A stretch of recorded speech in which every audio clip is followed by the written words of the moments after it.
Hi, welcome to Enthinkment Circle, and going to present today on some poetry, some free verse I'm writing, and it's about how 7 AI corporations, artificial intelligence, are releasing their products around the world. And 6 of the 7 are used in war. So I had a simple theme for today. If you want to end the wars around the world, just unplug the AIs because they're doing the thinking for us. And this is a big problem, and I want to talk a little bit about it. I want to start with one of my favorite poets, probably everybody's favorite poet, Rainier Maria Rilke. Now he has a middle name Maria because his mother wanted a girl. So anyway, this poem is called The Panther. And let me see if I can show it to you. And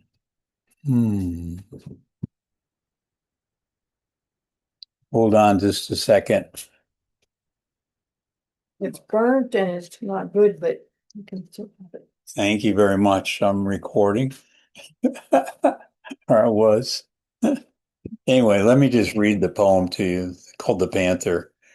His vision from the constantly passing bars has grown so weary that it cannot hold anything else. It seems to him that there are 1,000 bars, and behind the bars, no world. As he paces in cramped circles over and over, the movement of his powerful, soft strides is like a ritual dance around a center in which a mighty will stands paralyzed. Only at times the curtain of the pupils lifts quietly. An image enters in, rushed down through the tensed, arrested muscles, plunges into the heart, and is gone. Now, what is interesting about this poem? Many things. Let's think of it as human beings that if we were constantly passing bars or in a cage and we're weary and 1,000 bars, and it seems that there's no world outside. And we pace in cramped circles over and over, right? The movement of soft strides, ritual dance around a center. So we're in the center and we're looking out at the circle around us, the moments in the circle. And though mighty, we still stand paralyzed. Only at times the curtain of the pupils lifts quietly, an image enters in, rushes down through the tense, arrested muscles, plunges into the heart, and is gone. So when I think about this poem, and everybody's going to have a different meaning, for me, thinking that in my thinking, in my mind, in my thoughts, am I just my mind? Am I just my body pacing back and forth? The senses looking through the bars, the 5 senses. And for me, I'm 78 years old. And as I'm pacing about, I'm noticing that I'm not my body. I'm not my mind. I'm something else. Not that I have a body, I have a mind, but it's temporary and soon I'll be gone. And I'm at 78. You can take bets on it, how many years remain. So if I'm a soul, a self, like my inner divinity, I practice Jainism, by the way. And then I'm willing to let the body go. I'm willing to let the mind go because there's something beyond. And I want to reincarnate into a good soul. So that's a little bit about how I see poetry as a way to expand storytelling and get into what I call the anti-narrative aspects, the antecedents to a full-blown narrative with a beginning, middle, end, and it's just an elevator pitch and it's got it all worked out, except it's left all the cool stuff on the editing floor. Well, and the thing about Rilke is he doesn't leave things on the editing floor. He makes you aware that there's more. So I want to talk to you today a little bit about the book I'm writing, and I'll give you a little bit from chapters 1, 2, and 3. Not too much, just enough to whet your appetite. So let's go. In chapter 1, and the book is called Suspending Disbelief. I don't have a subtitle yet. It might be How to End World War III. Just unplug all the AIs. Maybe all but one. And each chapter is about a different artificial intelligence corporation in the world. And 6 out of 7 of them are part of the military industrial complex in various ways, many with military contracts. And we'll explore a couple of those today. We'll start with Deep Seek by Liang Wenfeng. Now, humanity's fear, right, is the machine that masters us. And we'll visit one of Rilke's poems about the machine. My fear is, can I still learn?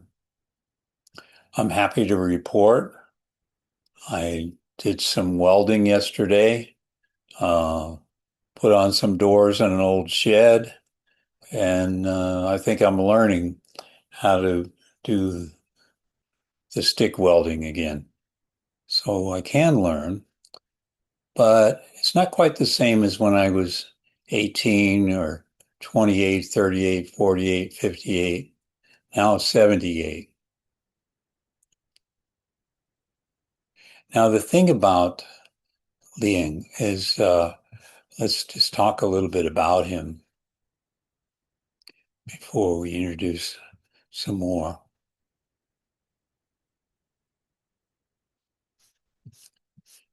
Skip down here.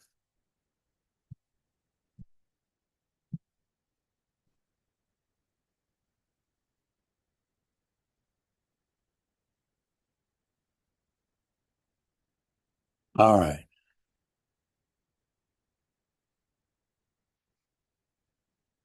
So there is a notion of him as an entrepreneur, you know, and I want to talk about that. He was born in 1985, so he's a lot younger than me.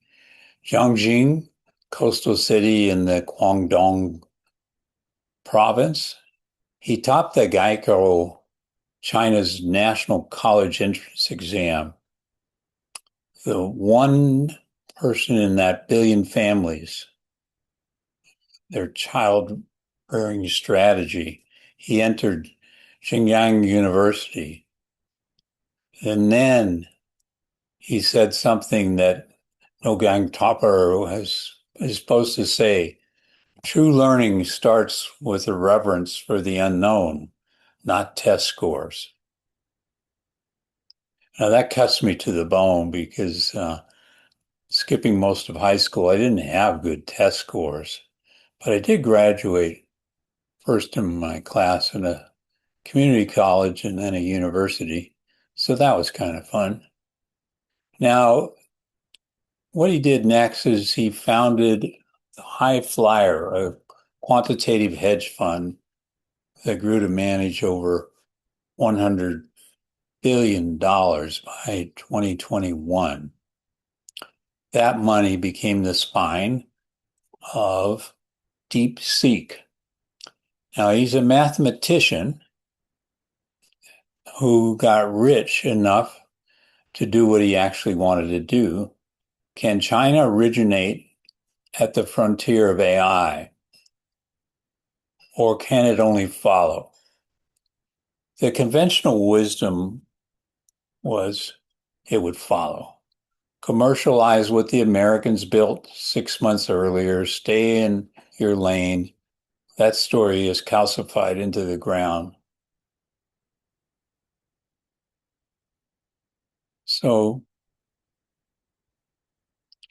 now, a bit technical, but AIs have been working on two kinds of NVIDIA hardware. Think of them as chips, the H100s and the A100s. Now, Ling Wenfeng turned his engineers toward efficiency, but DeepSeek wasn't given access to these super chips, as I'm calling them. NVIDIA, however, lost 17% of its market share when this entrepreneur figured out how to release an R1 chip that does pretty much the same thing. Now, the thing about the R1 chip is, if you're familiar with history, Tiananmen Square, 1989 massacre, it was gruesome. But this AI won't give you any input on that. Now, DeepSeek's brand is whale for its advertising. It doesn't really advertise. It doesn't do Super Bowl or celebrity entertainment. No keynote speech by a man in a black turtleneck. The product release was the marketing. A research paper, a model release free, an app that hit the #1 on the Apple App Store without $1 of paid promotion. Its logo, the whale, not a circuit board, not a neural network visualization. The name is the brand, DeepSeek. So what I'm doing in these chapters is trying to figure out what's happening within the industry, because I'm somewhat of an expert about organizational storytelling, and there's story strategies. And by getting into poetry, I accent kind of the difference between what are humans and what are AIs. Humans are sentient beings. We have 36 trillion living cells in us. We have a soul. We have a spirit.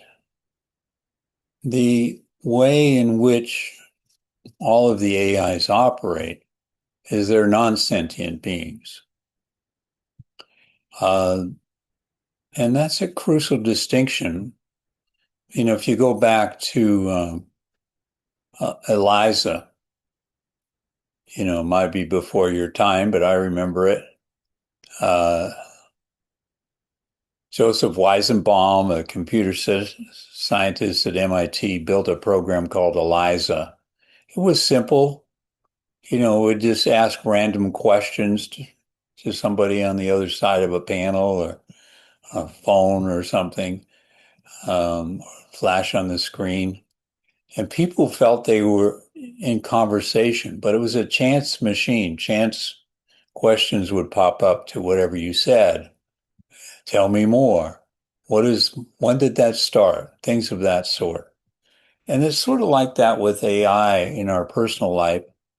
We suspend disbelief that AI can't think, can't feel, doesn't have a soul, all of those things that humans have, we anthropomorphize. Now,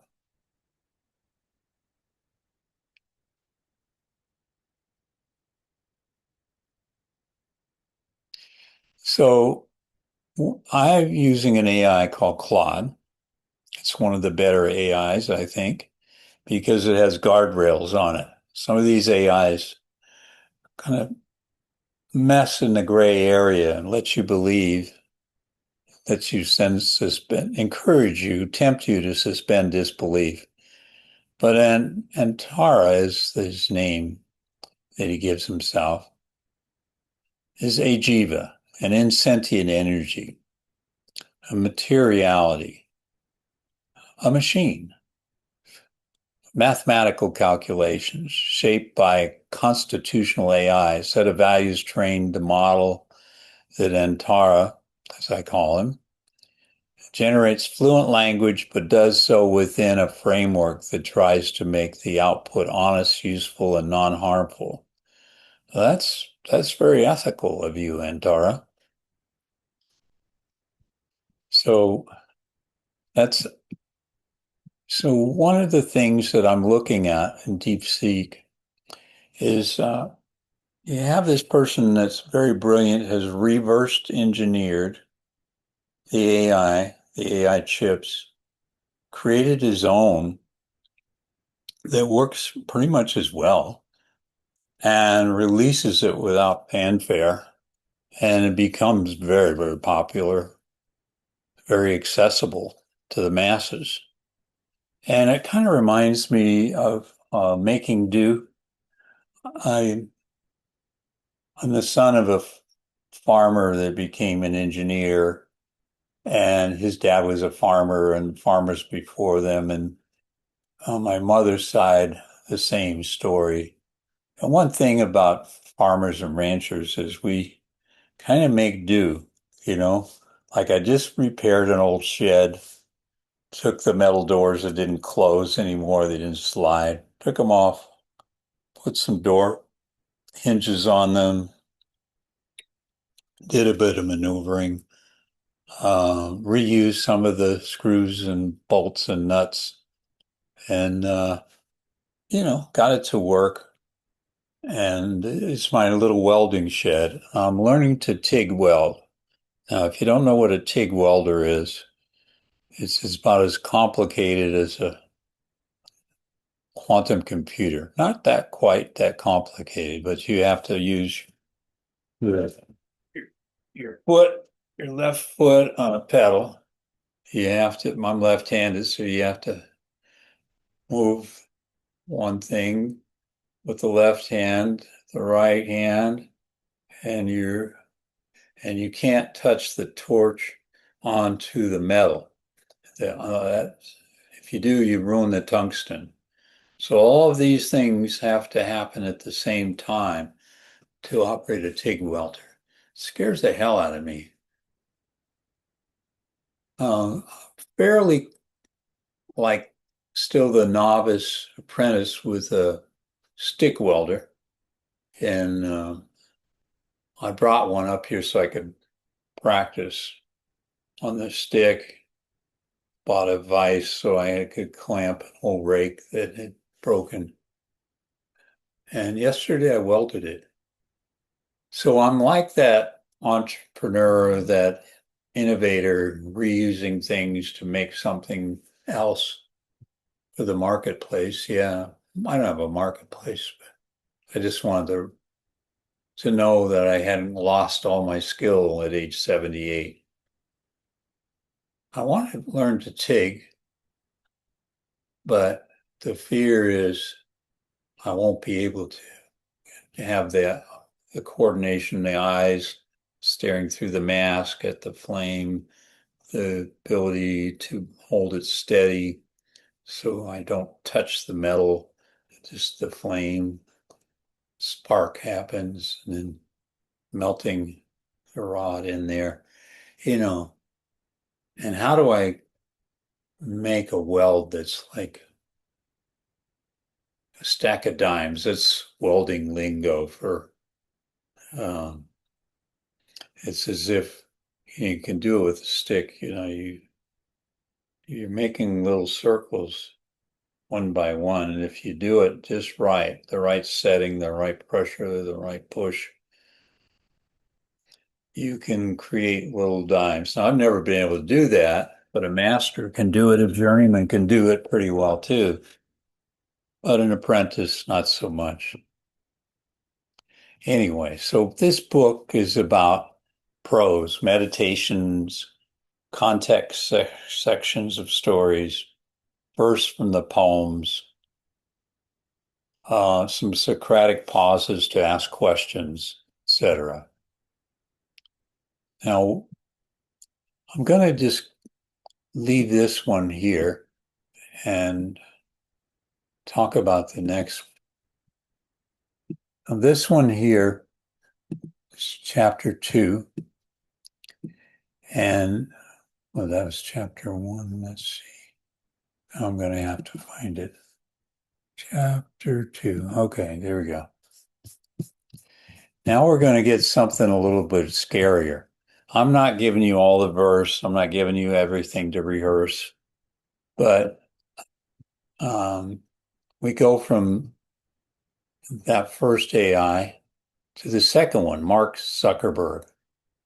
Llama is called. Meta. You might have heard of Meta. You put the goggles on. I got one. Put the goggles on. You can play different games and go to different rooms. Now, a little bit of poetry from Rainier Maria Rilke. From Sonnets to Orpheus, Part 2, number 18. It's called The Machine. The machine demands to be used confidently. It replaces our handiwork. From factories where it rains without feeling. Let us now praise it from afar. Now, this is probably doesn't sound like much when you first read it, but let's say AI is a machine that demands to be used. Confidently, it replaces our handiwork, right?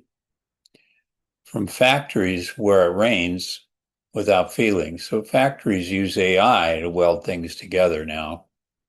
Welders are, they have their own little businesses, but not in the big businesses. From factories where it rains without feeling. So do AIs feel anything? No, they don't have a soul. They don't have a spirit. They don't have a true self. They don't have a body that feels. They have energy flowing in their circuits and they have programming and codes, but they don't really work the same way as you and I. Now, I use WTF. You know what that means. I don't have to spell it out for you. And this is my fear. Antara, or Arihanta, I'm speaking to Antara. Arihanta, that's me, standing at the mailbox, standing at the retirement account, standing at the storage unit, standing at the V-shaped tree, standing at the border between the sentient and the insentient. Every time the boundary gets crossed without consent. So this is a poem about my fear because about 9 times I've had to get new credit cards because at my age, I'm targeted, age 78, and they want to come and get my identity. So I'm laying on a radiation table. I've got stage 4 advanced cancer that's run away. It's 26 on a 10-point scale, so it's a couple of standard deviations out there. I mean, it's left the barn of the prostate and it's colonizing the lymph nodes from my feet to my head. Anyway, I managed to get into a clinical trial, blah, blah, blah, but I had to go to MD Anderson in Houston for all of this. On my way to unpack some of the poetry for you. They got into my retirement account. How did they do that? They got into my mailbox. What did they do with the mail? Well, 2 guys, or a guy and a lady, doesn't matter. They got two different vehicles. One stands watch to make sure the sheriff or police are not coming or the homeowner is not coming out with a shotgun. And the other one is getting the all clear, drives up to the mailbox, jumps out, grabs all the mail from the box, and takes off. Now, where do they go? As the second line is saying, they go to a storage unit. And at the storage unit, they have a ledger. They being the two people that have my neighborhood, two people that have another neighborhood nearby, two more people that have another neighborhood. So 50, 60 people split up all the neighborhoods of Las Cruces, New Mexico. In the ledger, they got each person's name. If the social security number is identified, the driver's license number, the date of birth. And in my case, TIA CREF has sent my actual codes that they could use to get in my retirement account. So naturally, what would you do? You call the sheriff, right?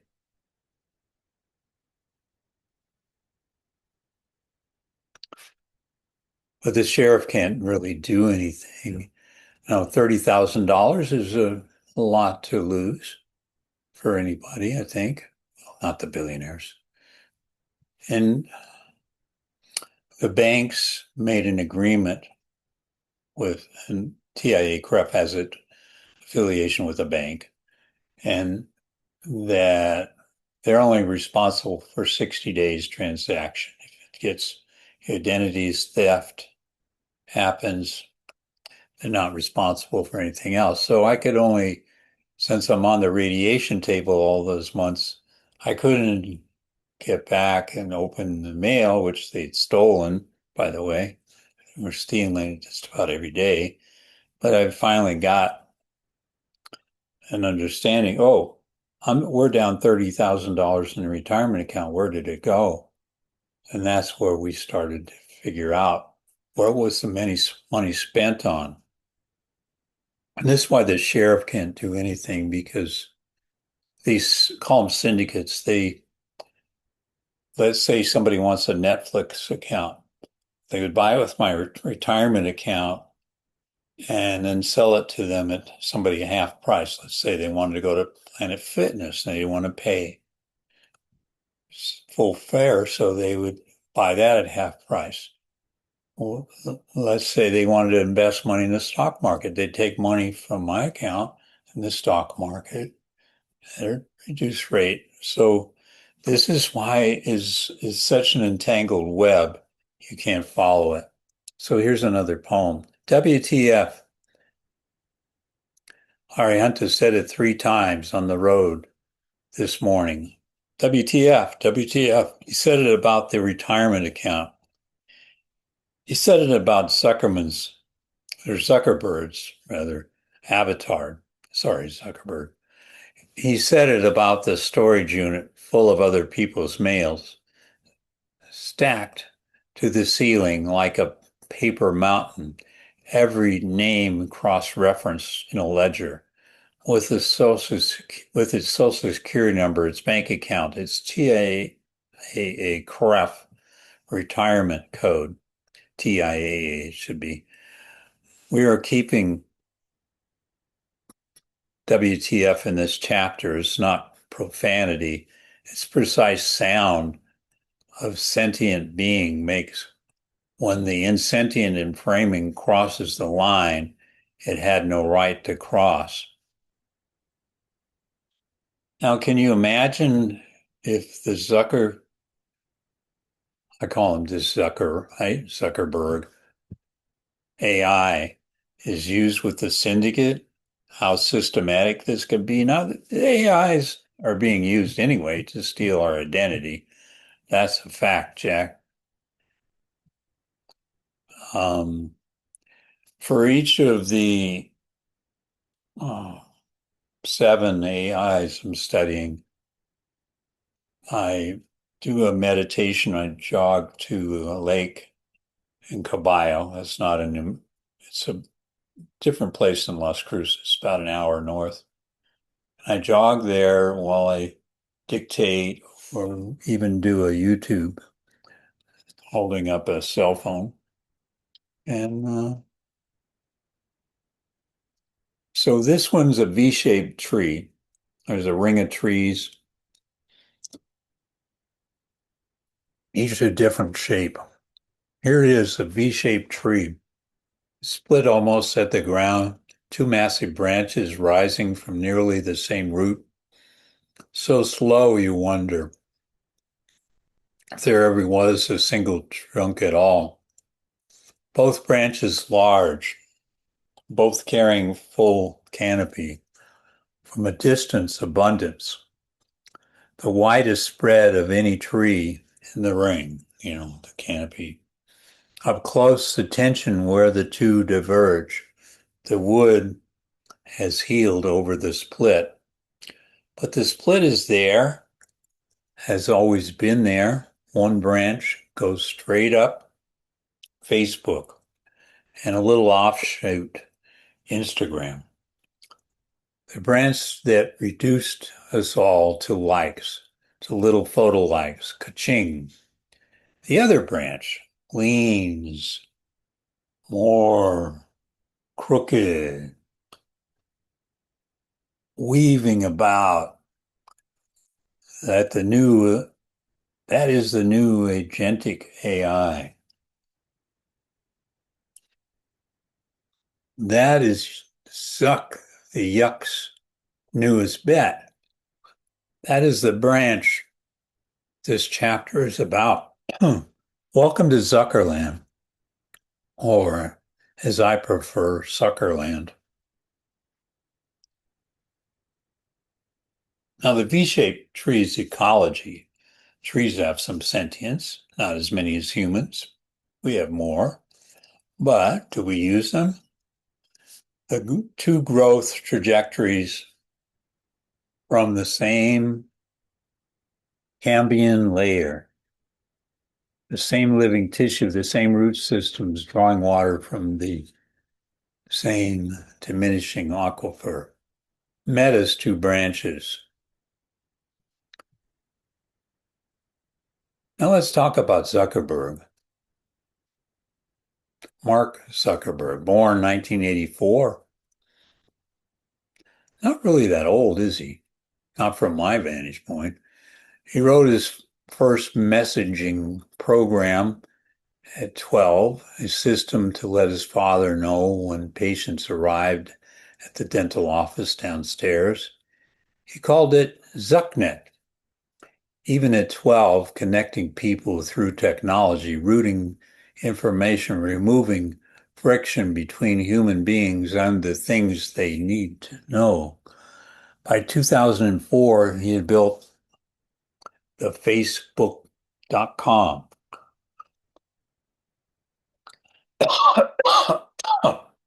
WTF. By 2012, Meta had 1 billion users. By 2025, 3 billion.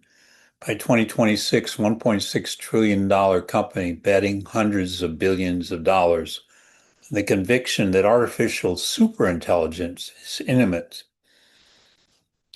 The Prometheus supercluster is coming online in Ohio. 1 gigawatt of computing power. Among the world's first facilities at that scale, a second facility, Hyperion, planned at 5 gigawatts.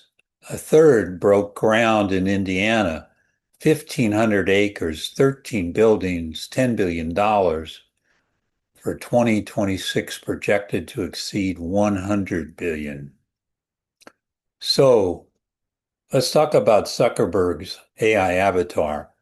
Remember Disney did the automatons, robots that looked human, and they would have somebody with a microphone speaking through them. And later on, they had recordings. Well, Zuckerberg is building an AR avatar, photorealistic, trained in his own voice, his mannerisms, his strategic thinking, remember the word thinking, WTF, designed to interact with employees on his behalf. Now, this is really perplexing. I was frustrating. Okay, WTF, WTF, WTF. My 1995 Tomorrowland article, Tamara, Land article, study of Disneyland and what was going on with Walt Disney, his cartoons, his whole empire of, right? The first Disneyland. It's my worst nightmare because the whole premise of Tomorrowland is a play. You've maybe gone to them. They're in a mansion and it's got several stories and stairways and different rooms on each. It's my metaphor for understanding an organization because an organization usually has more than one room. There's people, activity going on in the room. Some doing marketing, operations, accounting, whatever is going on. And you as a leader or you as a tech can only be in one room at a time. But the AI avatar of Zuckerberg has pierced the veil of Tomorrowland. And see the complexity of storytelling in Tomorrowland. If you go to this play and you enter, you're given a passport. You're saying, okay, it's 1920 something or other, and it's a Mussolini's mansion, and there's a famous soldier under house arrest, and he's being tempted with opiates and oil paintings and wine and women and song and poetry and everything else. And because Mussolini's black shirts don't want this guy to come to power because they want Mussolini to rule over Italy as its dictator. So it's a play about fascism written by John Krisnak. And it was Los Angeles' longest running play. And I was there at first UCLA, then Loyola Marymount. And I had occasion to go to the play and got the idea that, okay, if you're in a room, the meaning you're going to draw from a story depends on the number of rooms you've been through and the different rooms you've been through. Other people are choosing different pathways because let's say you have 10 rooms to choose from.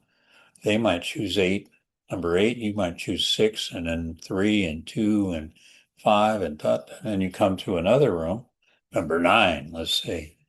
And you're going to have a different meaning because there's spies on behalf of the captive soldier, and there's spies on behalf of Mussolini, and they're changing their identity and their story from room to room. So you really have to go to that play dozens of times to understand what's going on. So what has Zuckerberg done? He's got an avatar AI that can be in all the rooms at once. Zuckerberg sits somewhere else in a lounge chair, looking at a screen, calling up the different rooms. The avatar is speaking through the Zuckerberg mimic voice to the employees in each room. That's what's going on. I hope you see that this is weird.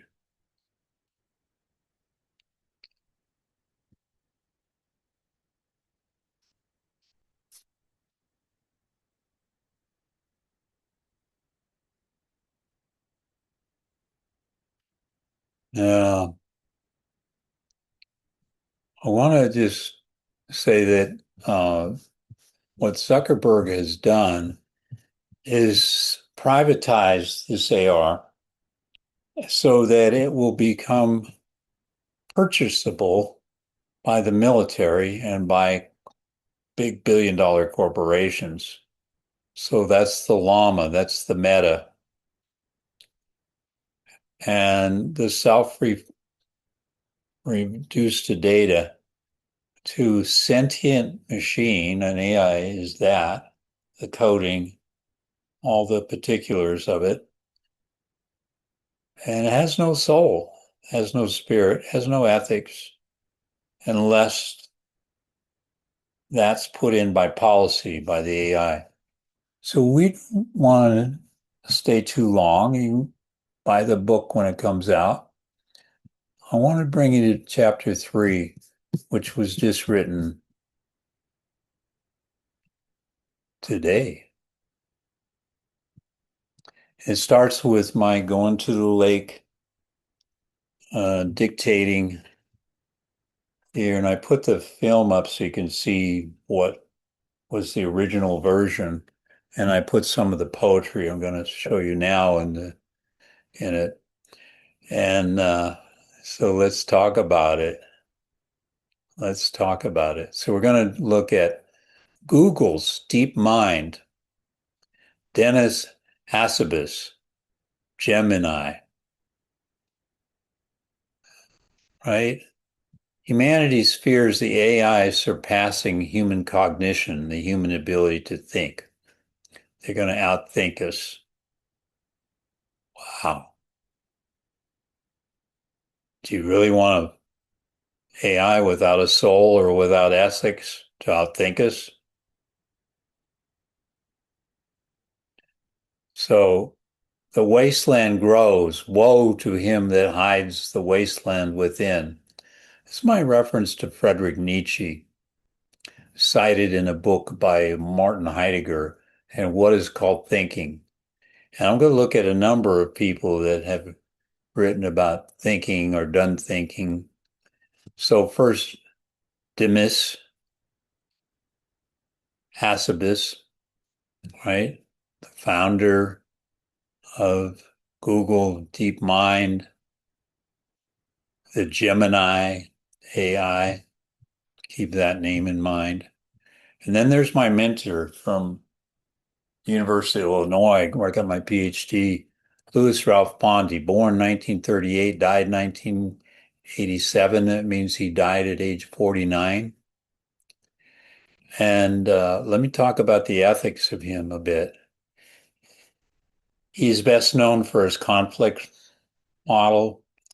You know, you go to a meeting in an organization, there's going to be conflicts that are latent. Some of them turn manifest, they're felt, they're perceived, right? And unless you manage the conflict, they erupt. I was a department head. I've seen it erupt and people go to fisticuffs. People yell and scream. People don't talk to each other for decades. I mean, it's a reality in academic life. I've seen it in corporations, etc. So Ralph has this idea, Ralph Pondy, Louis Ralph Pondy, that we can learn to think and better manage conflict. So he used the word one time in his life, at 49 years, called Enthinkment, that we could start to question life with the heart, thinking with the heart, think of it that way. So he died of bone cancer at age 49, could have been saved by technologies we have today or lived longer.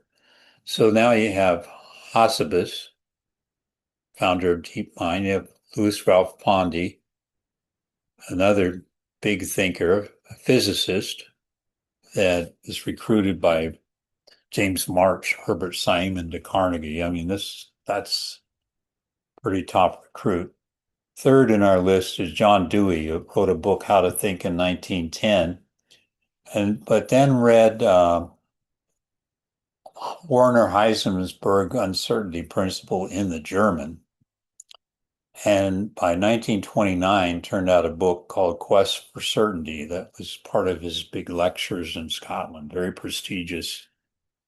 And here, the father of education, he's called often, John Dewey, and part of the democratic approach, wants to use the observer effect to get more democratic transparency in our approach.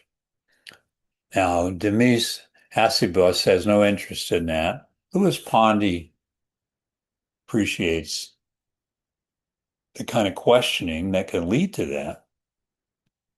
Finally, there's Martin Heidegger, we just quoted from before. His book is called What is Called Thinking, 1954.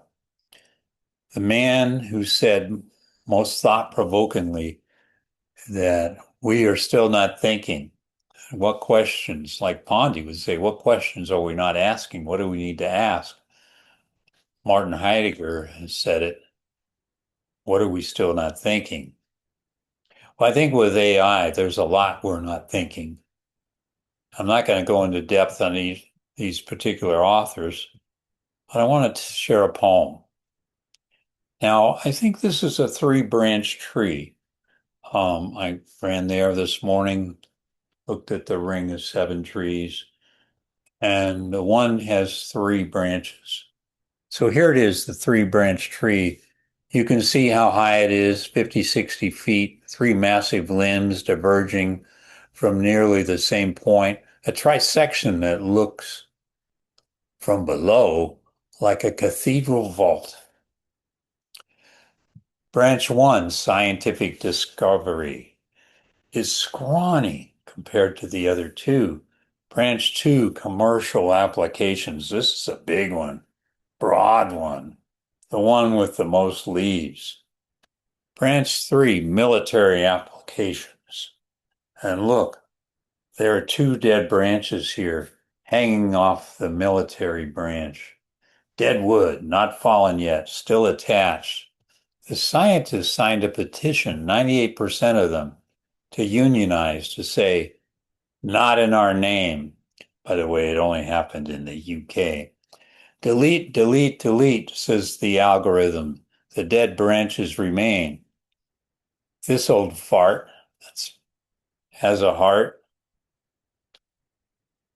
Does the three-branch tree? Question mark. So when DeepMind was acquired by Google in 2014, a commitment was made the lab's AI technology would not be used for military and surveillance purposes, period. Google removed that commitment from its public website in February 2025. Pretty recently, a quiet edit, no announcement, an internal standard employees had used to challenge military projects at Google gone? In May of 2026, February, March, April, May. Oh my God. What month are we in now? We're in May. This is May the 12th. So just days ago, Google agreed to let the U.S. Department of Defense use the Gemini AI models inside classified military networks for any lawful purpose. That's code for politicians define the lawful purpose and away it goes. 98% of DeepMind's UK researchers voted to unionize, so not here in the US, but in the UK.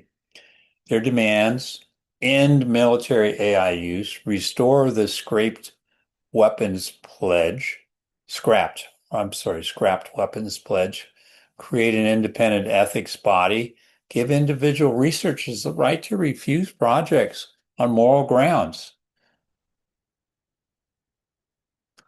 Three branches, one root system. The scientific discovery branch tried to refuse. The commercial branch overruled it. The military branch signed. Any lawful purpose.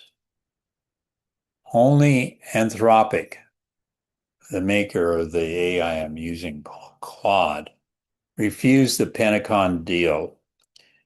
I say this not as advertisement. I say as the chapter's shadow that might be named. The scientists knew this. They said, not in our name. Corporations said, in our name. That is the tier in the three-branch tree. Or you can say that is the tear in the three-branch tree. Okay, so that's a little bit of introduction to 3 chapters. I've got 4 to go.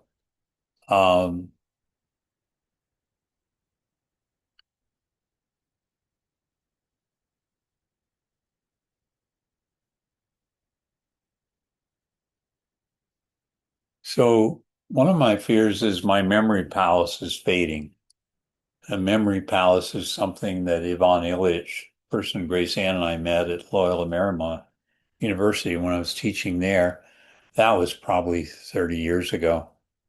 Anyway, he came to see the philosophers. He'd been forbidden to speak by the Catholic Church. He came to the Jesuit campus, Loyola Marymount University, because after years of being not allowed to speak, he was given the right to speak. That's because he kept writing all these pamphlets, and um, he had these witticisms like, if if you want to end homelessness, then bring the homeless into your home. Yeah. And he thought supervising a library in a Hispanic neighborhood, why are there no books in Spanish in this library? And he ordered a bunch of them. So that got him into trouble with the church. Anyway, things like that. So he has a book called In the Vineyard of the Text. He was coming to Loyola Marymount University where I was teaching some management classes. I canceled the classes, told the students to show up. And because there was an invite, it said that he's coming to talk to the philosophy department, but any faculty who want to come and bring their students can do so. I said, okay, I'll do that. And the students gathered around the table. It was kind of a long conference table and not that big a room. And there weren't enough seats for them, so they stood around the perimeter of the room. And a couple of them got chairs. And then there was one philosophy professor, one philosophy student or two. And then Ivan Ilyich came and he got a chair at the head of the table. He brought one of his students with him. And that was it. And I remember that the student had been working with Ivan on the whole idea of the tuning fork. Before the tuning fork, each community, each little village would decide, oh, these people are singing in tune.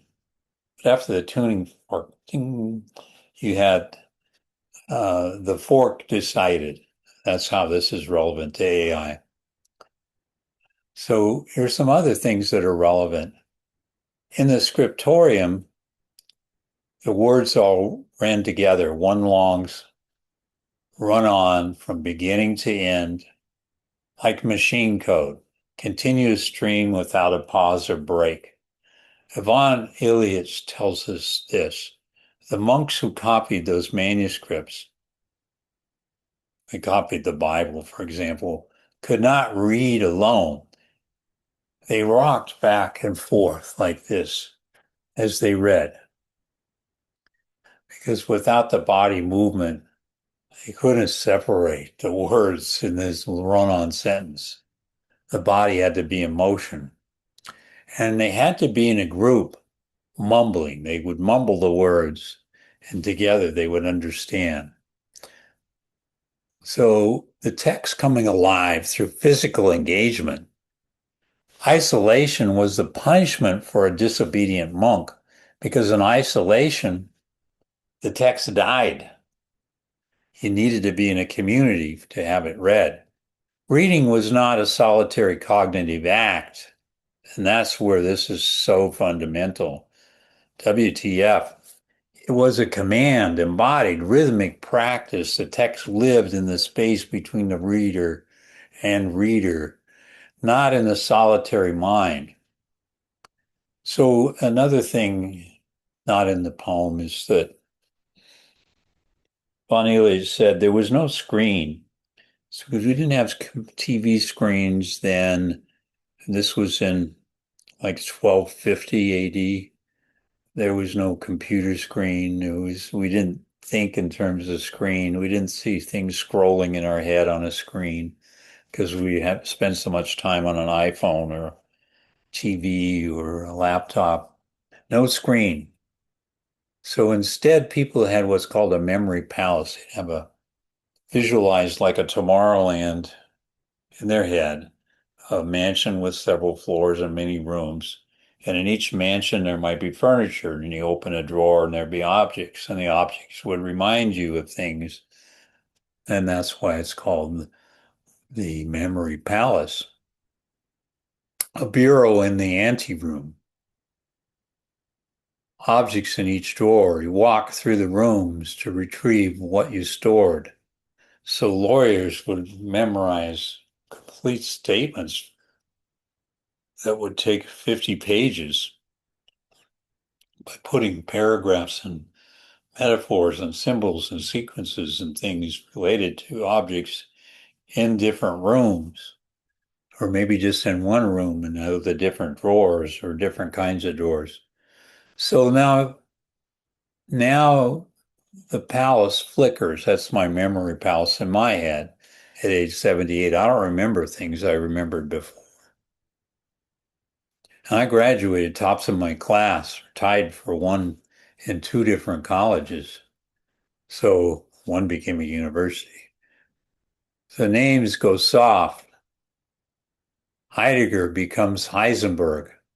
As I dictate, I forget and confuse the names. The title of the book arrives without its name. Gemini does not flicker. Gemini holds 200 million protein structures, but Gemini also cannot rock back and forth. It cannot need the community to read. It cannot be punished by isolation because isolation is its only state. The space where the koan lives, like Louis Pondy used to teach me, what is the sound of one hand clapping? Or if one of the 7 trees down by the lake here, I'm up at Lake Caballo, if it falls in the wood, does anyone hear it? Who hears that? Birds, the fish feel the vibrations, the other trees. If no campers are there, no one hears it. So the space where the koan lives is the space between the words. Gemini has no spaces.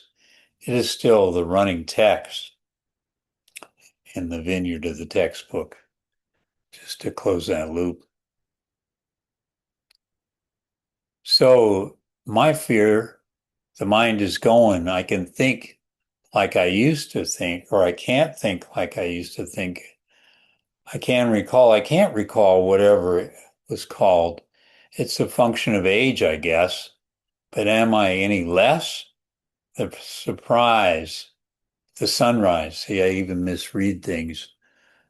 Up over the Caballo Mountains, the white light shining down from my crown, through my soul to the roots from the earth, up the universe. I am not soulless. AIs are soulless. Now, Antara, we were researching different verses and poems. So he says, I want to offer you Borges's Funes, Funes, Funes, the memory, or memorious, memorious, dash, after the accident, dash, could forget nothing. Every leaf on every tree, every cloud formation, every moment in his life in exact detail. He could not generalize. He could not abstract. He could not think because thinking requires forgetting. Thinking requires the compression that lets you say tree instead of recalling every specific tree you have ever encountered. Your memory palace is flickering. You cannot remember the title of the book. you slip Heidegger for Heisenberg. And I want to suggest this is not the deterioration of your thinking. This is the opening of your enthinkment, the word that Louis Pondy uttered but once. The palace was full. Now it flickers. And in the flickering, there's a space for the koan to move. Arihanta, stopping at the base of the three-branch tree, I look up. That is either the most consoling thing that you have said or the most dangerous. I know, hold it as a koan, don't resolve it yet. Okay, I'm not going to read more of these. If you want the verse, storying.site is the place to go, and I'll put some of them up there. But I just wanted to say that John Dewey, How We Think in the Quest for Certainty book, then Martin Heidegger, What is Called Thinking book, Louis Ralph Pondy, 1938 to 1987, spoke at the Academy Management meeting a month or so before he died in 1987. He said this, I'm best known for the conflict episodic model, but I'm here to confess, and tears rolling down to his chest, that the model is wrong. I used to think that conflict was the exception and that we could manage it because cooperation was the rule in organizations. But I'm here to tell you I was wrong. It's actually anarchy is the rule.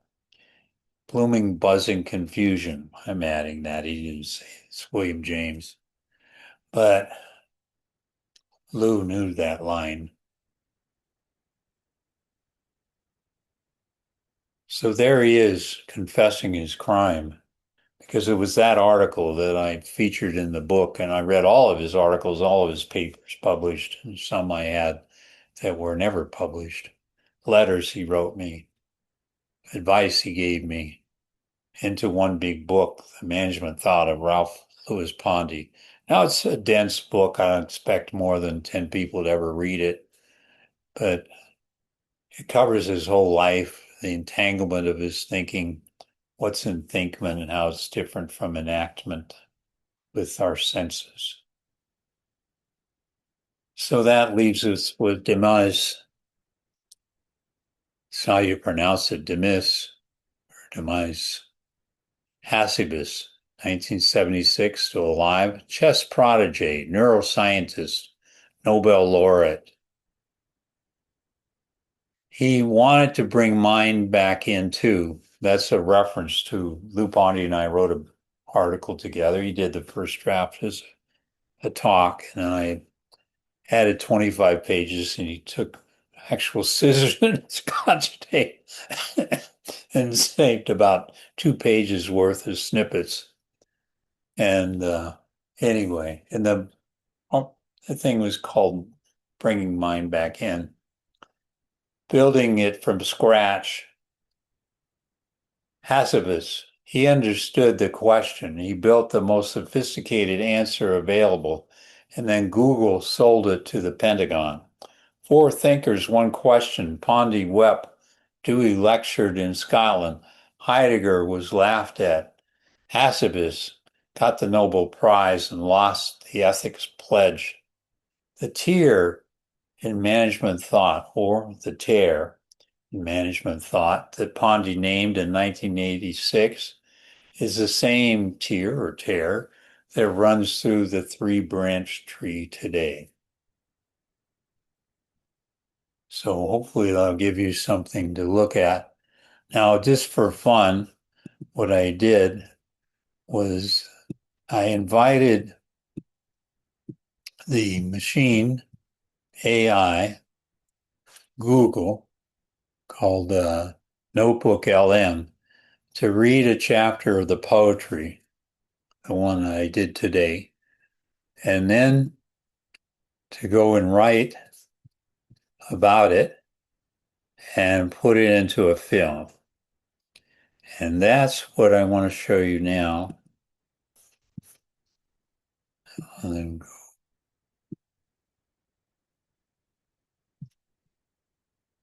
So let me switch gears to that, because there's something that you'll find interesting about it. I might interrupt a time or two just to let you know. Okay, are you ready for this?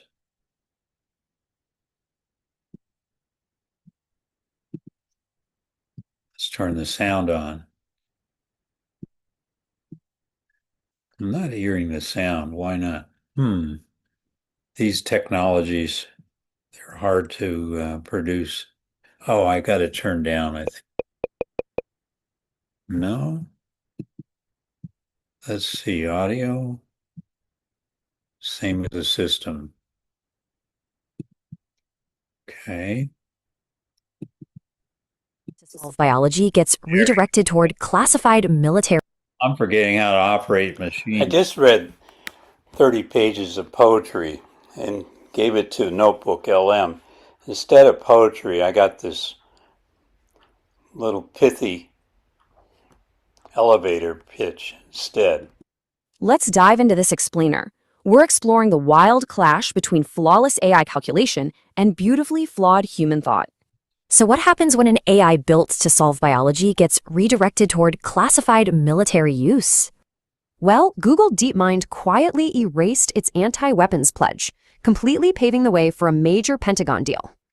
DeepMind basically operates like a three-branch tree: scientific discovery, commercial ventures, and now, military applications.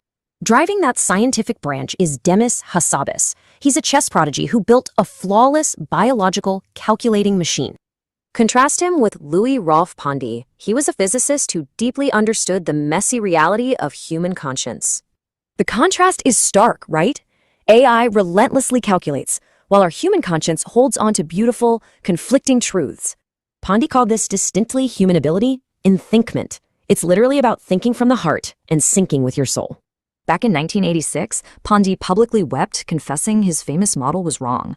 AI simply cannot confess like that. Gemini calculates perfectly. But it never asks why a protein folds or sheds a tear of conscience.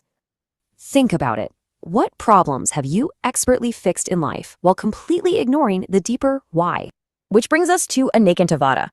It's basically the refusal to just send opposing points of view to the gallows. When 98% of DeepMind researchers unionized, they were actively practicing this many-sidedness against those military contracts. As we age, our memory palace naturally flickers. We forget names. Gemini, though, it holds perfect, absolute memory. But here's the secret. Perfect memory isn't perfect thought. True human thinking actually requires the compression of forgetting. A flickering memory isn't a failure at all. It brilliantly opens up essential space for Enthinkment and conscience. An aging mind might not recall every single fact, but it absolutely retains something AI completely lacks: a heart. Ultimately, the human spirit remains totally operational, even when the structural walls of our memory palace fade. AI offers total certainty, but holding uncertainty and vulnerability, that's our true human advantage over these perfect machines. So I ask you, what beautiful new spaces open up within you when you finally embrace your human flaws? I just read